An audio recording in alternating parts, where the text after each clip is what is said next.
po jako akawuwo. Then n'abali balinako 10%, abavubuka balinako 30%.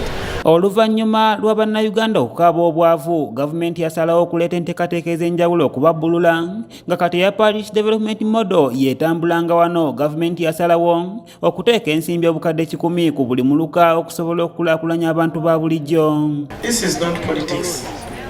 My appeal is that we should all know that poverty has no political party. Let us not politicize issues of development.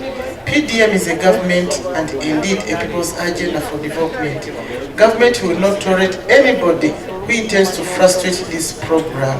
Mu lukuŋŋaana namutayiika olubadde ku City Hall mu Kampala, Minisita wa Kampala Hajati Minsa Kabanda wamu ne Nankulu wa Kampala SSACCO wamu n'abalala boogeddeko n'abantu ba bulijjo ku nsonga eno. I'm repeating this statement. Government will not tolerate anybody who intends to frustrate this program. This is our baby. So, whatever it takes for us, we are going to continue. And you have to make sure that it succeeds amongst our people. Because this is a program for Mutua Wansi. The 39% we are talking about. We are not talking about the rich people. We are not talking about you who eat lunch and supper. We are talking about those people who cannot afford getting lunch and supper. Minisita agamba nti kati tebagenda kudda mabega kubanga ekiruubirirwa kyabwe kwe kulaakulanya abantu ba bulijjo, era n'asabye abantu obutateeka byabufuzi mu nteekateeka zino. Era ffe nga SSACCO tugenda kutandika okusomesa parish model kubanga kyaffe nga bwe tukiise nti mu speech yange gambye nti baby waffe gwe tuleese okulaba nti tumulera alina baby tamukkiriza kugwa wansi, so twagala kusuula programu eno wansi kubanga yaffe nga bannakampala ne Uganda yonna okutwaliza awamu. Olw'okuba nti Uganda tuli bangi, Kampala tuli bangi, tusaba abantu baleme kiteeka mu byabufuzi, tukikole nga kyankulaakulana kuba tekirina kkala bwe tuba tugamba okukulaakulana. Mwenda abali wano simanyi kye muwagira. Kyokka kirowoozeddwa nti Ssaalongo Erias Lukwago olukuŋŋaana luno lwebalamye, kyokka minisita ategeezezza nti ono abaddeko emirimu emitongole gy'abadde akwasaganya. Era alina ensonga osanga abadde bize naye nga kasita abalala babaddewo bakansalazi kubanga mmeeya abeera waggulu ate bakansalazi bakola wansi.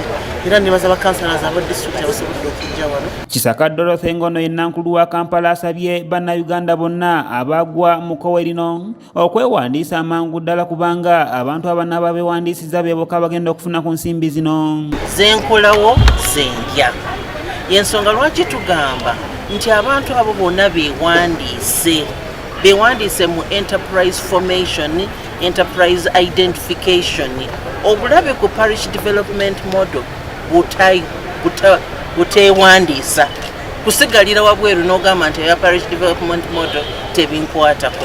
Kati bwe kiba nti obadde okolera ku kkubo, okolera mu kifo ekitakkirizibwa, bakugobaganya ku makubo, eno yessaawa ojje mu parish development model. Ono agamba nti bo nga KCCA bakola essomero ery'enkalakalira okusobola okusomesa abantu ku nkulaakulana za gavumenti ez'enjawulo. Drive eno gye tubaddemu ku luno ebadde ya kuyigiriza bakulembeze.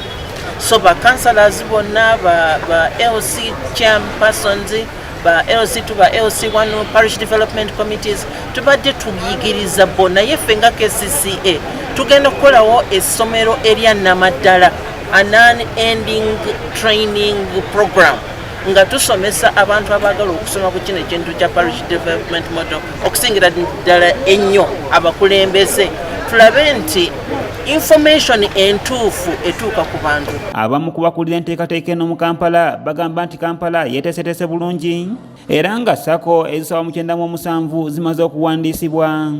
Kampala yeeteeseteese bulungi era nga sofa twakawandiisa enterprise groups oba obubinja 588 abo bwina certificates naye nga waliwo abalala bina obukyasunsulibwa 400 bamaze ddala okujuzaamu constitutions bakyasunsulwa nga bali bina. Matiya Sekanjako yakusakidde eggulire lino okulwa ABS television. Naye nga bawadde 100% kuliko 30% y'abakyala.